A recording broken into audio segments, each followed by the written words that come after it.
Welcome back to the Be Well podcast. I'm your host, Nia Howard, and today we're exploring a kind of rest that's often overlooked. It's called emotional rest. You know those days when you smiled all day long, supported everybody else, stayed calm in every situation, and then you get home and you feel completely drained, even though you didn't do anything physically exhausting. Well, that's emotional fatigue. Emotional rest is the permission to stop performing, to stop filtering, and stop carrying everything quietly. It's the space to be your full, honest self without the pressure to be fine or strong all the time. In this episode, we're going to talk about what emotional rest actually is, why so many of us struggle to get it, and how you can start creating small, healing moments of emotional rest in your day. So, let's get into it. Else that's me. I'm unbreakable, unstoppable. So hi, guys. Hi. Welcome. Well, we always love to start with just checking in with ourselves. And so our besties that may not know, we use our self-assessment. And for us, we do a scale from 0 all the way calm and at peace, but all the way up to a number 5, where sometimes we can feel like we really need that extra support.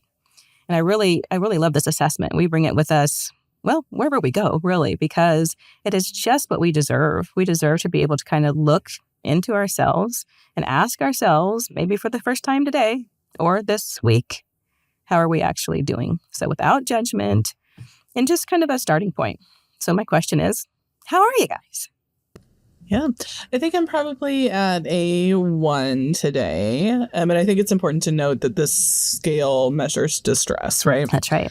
And so we know we're humans and there's all the things happening all the time and we can feel more than one thing at once. But I think on this particular scale, I'm probably about a 1, which is pretty close to my baseline. Yeah, I would say about a 1, too, settling into myself. And bonus for our besties, this is actually, the self-assessment is a practice in emotional rest, which we're going to get into, I'm sure. We are going to get into it. I love bonuses, yeah. And I think me too. I think I'm going to say 1.5. Just it's a good day. You know, we're back at it and lots of stuff going on. So we did talk about the fact that this is about emotional rest. So emotional rest, might kind of think, what does that mean? Yeah. Right. When we think of the word rest, people could probably easily say, oh, well, getting enough sleep, which I don't, or, wish I could. Taking a nap. Or taking a nap, or, on the weekend, having that extra time to take a nap. Or at your desk if you're really you're committed to the rest right. thing. Or people think about like PTO or time off. Taking time off, getting away, or even just having just a minute to themselves. Maybe that is enough. But we're going to talk a little bit deeper about that. Because emotional rest really is the idea of, being able to be in it with who you are authentically, right? Being in a space that is safe to you, that you can say the things you need to say, ask for the help that you might need, express the feelings and the emotions that you have as the person. Mm-hmm. So this is what we're going to talk about today, and that's kind of exciting. Yeah, and this comes from Dr. Sandra Dalton Smith's work.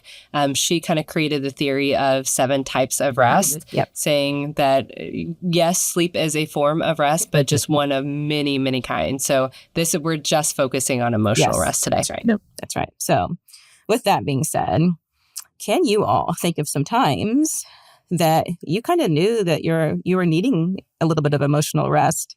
Maybe you have some examples that are kind of specific, to just so our besties can kind of think, because sometimes when we share our own examples, someone can say, me too. Wait a minute.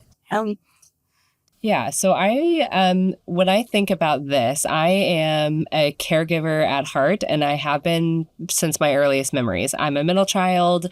I have always been the one that was checking in on everybody else to make sure that everybody's okay and feeling all right. I did that throughout my being a young adult. I was always the person that my friends came to when they had something emotionally going on. And so for me, emotional exhaustion probably happens faster than some of the other needs for rest, because I am constantly absorbing or checking on everybody else. And an example I can think of is, again, being a middle child. Anytime I go to a family function, family systems are a fun, weird, interesting thing, right? And no matter how old we are, how long we are into our adulthood, I can step into my family system and go right back to 8-year-old Bailey, where I am like, okay, is somebody saying something that's making somebody else feel upset? And did they get enough food? And they sound a little more sarcastic than usual, or this person had just made a funny face, and I think maybe that I need to check on them to make sure they're okay. I am constantly observing, usually not even vocalizing, but just observing people's non-verbal behavior, or how they're saying things, or what they're saying, and how other people's reactions to that. And I have a large family, so that is 22 people that I am like, okay, how are all my nieces and nephews doing? Let me check in on all of them. Are they okay? How are the parents doing? How are my siblings doing? How is my aunt and my 92-year-old grandma doing? And I'm constantly going through that. And whether I spend an hour with my family or 3 hours with my family, at the end, I feel emotionally drained because of all of that checking in on people. So that I can feel that the most. I think that's one of the more salient examples I can give, just thinking through being that natural caregiver role. Yeah, I think the most specific example that has happened to me recently is I just came back from a trip. And I don't know if y'all have ever experienced a travel day where like all you have done is sit at the airport, and then you get up and you go and sit on the plane, and that's all you do all day. But at the end of the day, you're just wiped every time. Can't wait to get home. Can't wait to get to your hotel, whatever it is, because you're just exhausted, and it's not even like a physical exhaustion. So I was flying home from Miami in a significantly larger airport than my home airport, which is literally in a cow pasture, right? And yep, you land with the hay bale. Shout out SGF airport. But we spent several hours, and we had a layover at another large international airport, and we probably traveled, it was a 16-hour travel day, but probably 15 of those hours were just sitting at the airport, right? Waiting to get home. And when I got home, I was exhausted, and I had no idea why until I stopped, and like the next day, because I went immediately to sleep when I got home. But I stopped and I thought about it, and I was like, oh, I spent 16 hours like assessing to make sure I was safe. I was absorbing other people's emotion. I was absorbing body language and facial expressions and all the things. And it just wiped me. Yeah. Well, and you feel like you can't let your guard down at the airport. Yep, whether 100%. An emotional guard, a physical guard, like it is, I have to be on, I have to be aware. For me, this resonates so deeply because I am one of those people, again, caretaker at heart, where I'm like, oh, am I making somebody else feel socially uncomfortable if I step in this way? Or these people are breaking all the social rules of lining up before their gate is called or their boarding number is called. And now you're making these people feel really uncomfortable. And that person looks really upset. And like, am I giving off the right vibes at TSA so that I don't get an extra check?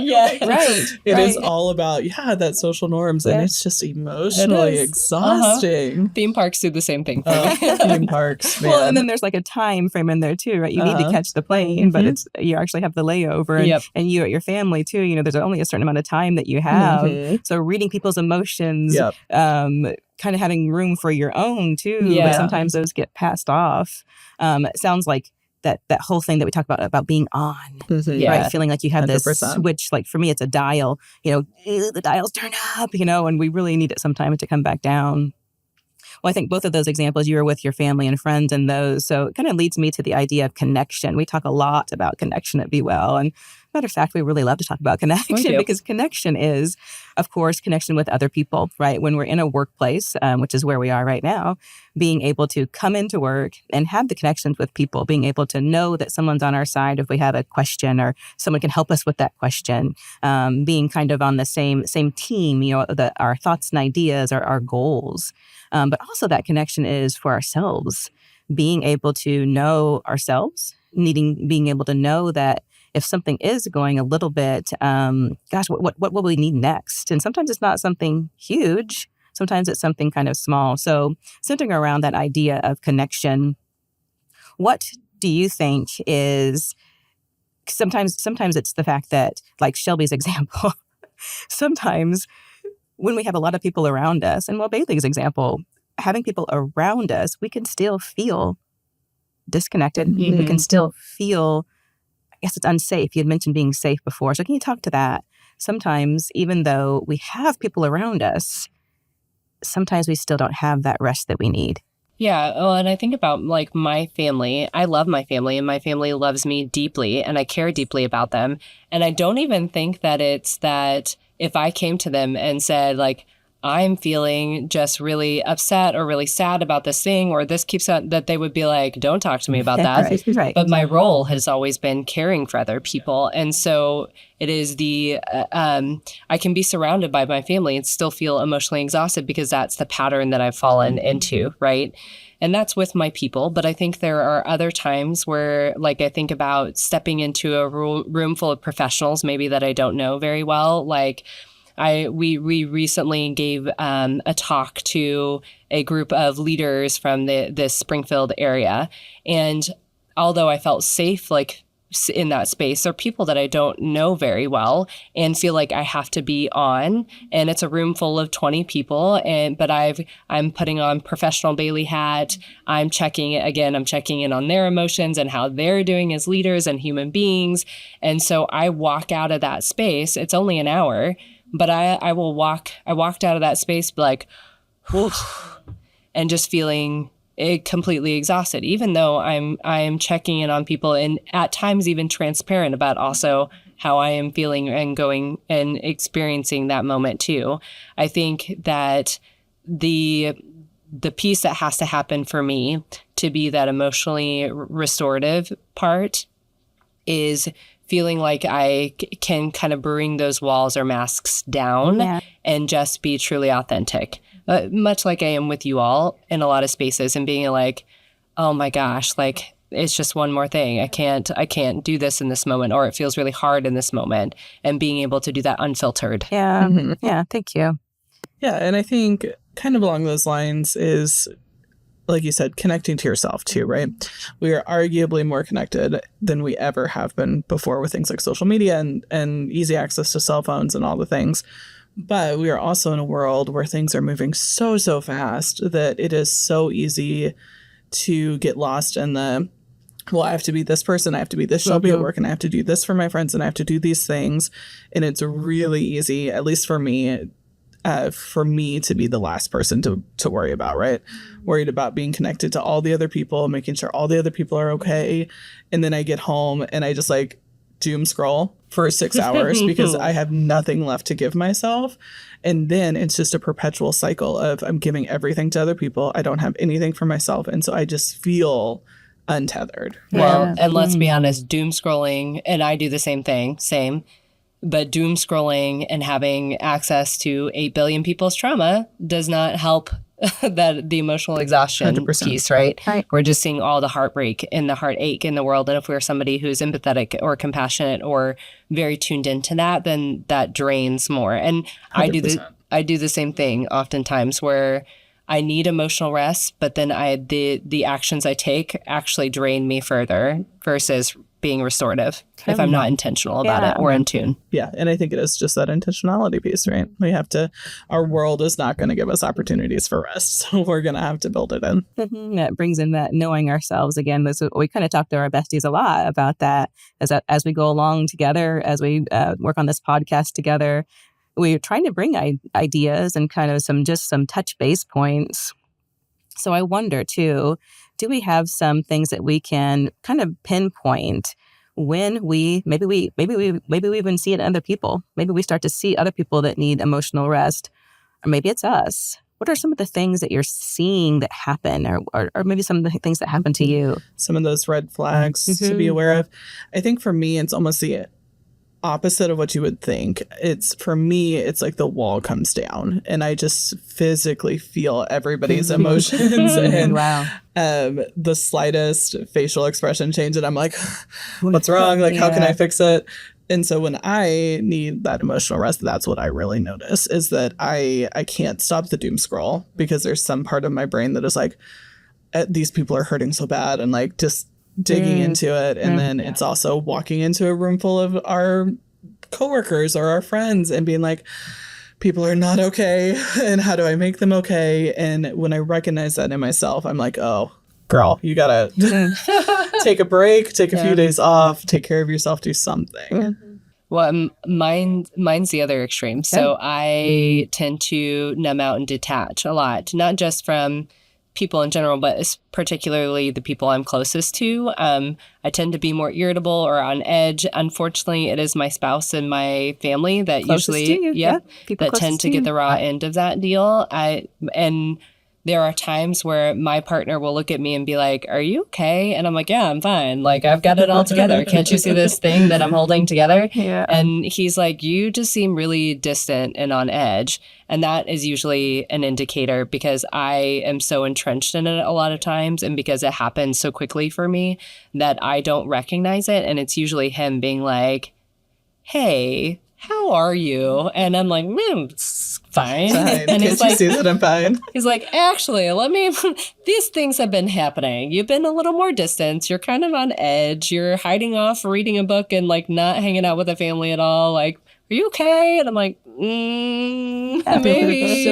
I don't know. And it usually takes those prompting from the people that I care about the most, honestly, to help point me in the right direction. And at first, when I was younger and we were earlier in our relationship, that was really hard.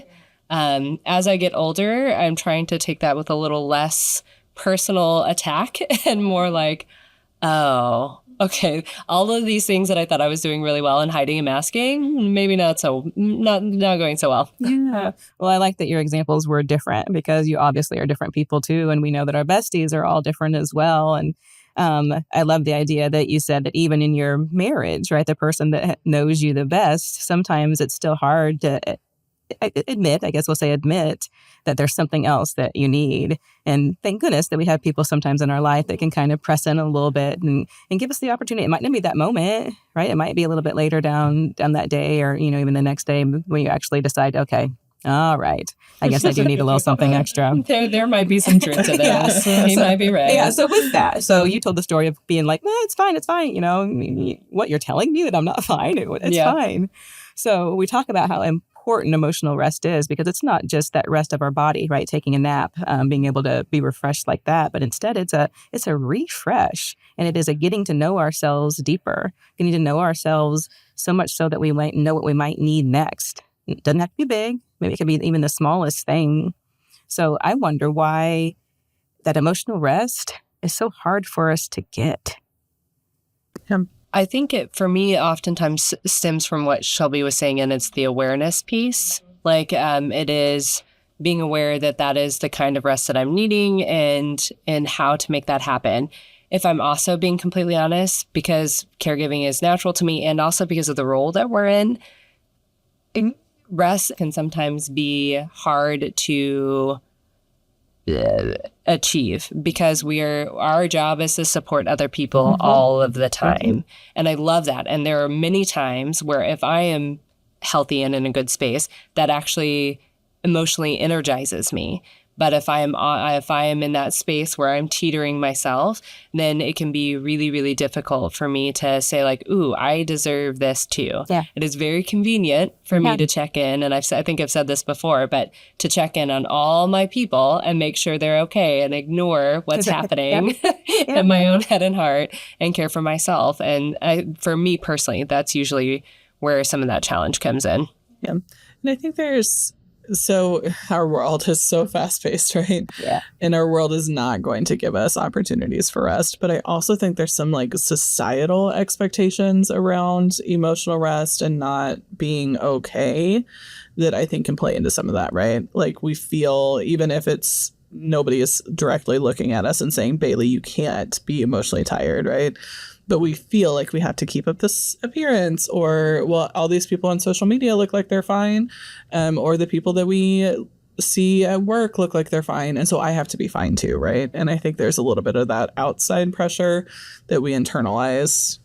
Well, and we've mentioned this before too, but there's a bit of badge of honor in our society too about wearing our exhaustion. Culture. Yeah. And emotional exhaustion too. And we say things like I'm emotionally exhausted a lot. And it usually that is some like a cultural norm or indicator that, the people in our lives are maybe acting a fool or whatever, right? But we tend to be like, oh, I'm emotionally exhausted because I'm so in tune and aware. It's a little bit of a buzzword now. Yeah. Instead of it being like like this is a red flag that I need to care for my brain a little bit differently, or that I'm deserving something maybe extra right now. Yeah, making the emotions into like a bad thing, but we know that we need to care for our emotions. So as we close up, any of you have a little tip that you'd like to leave, or just one last thing that we want to leave our besties with as we talk about this thing about emotional rest and how we might be able to kind of be kind to ourselves as we learn more about it? Yeah, I think the first step is just being aware and realizing that it's okay.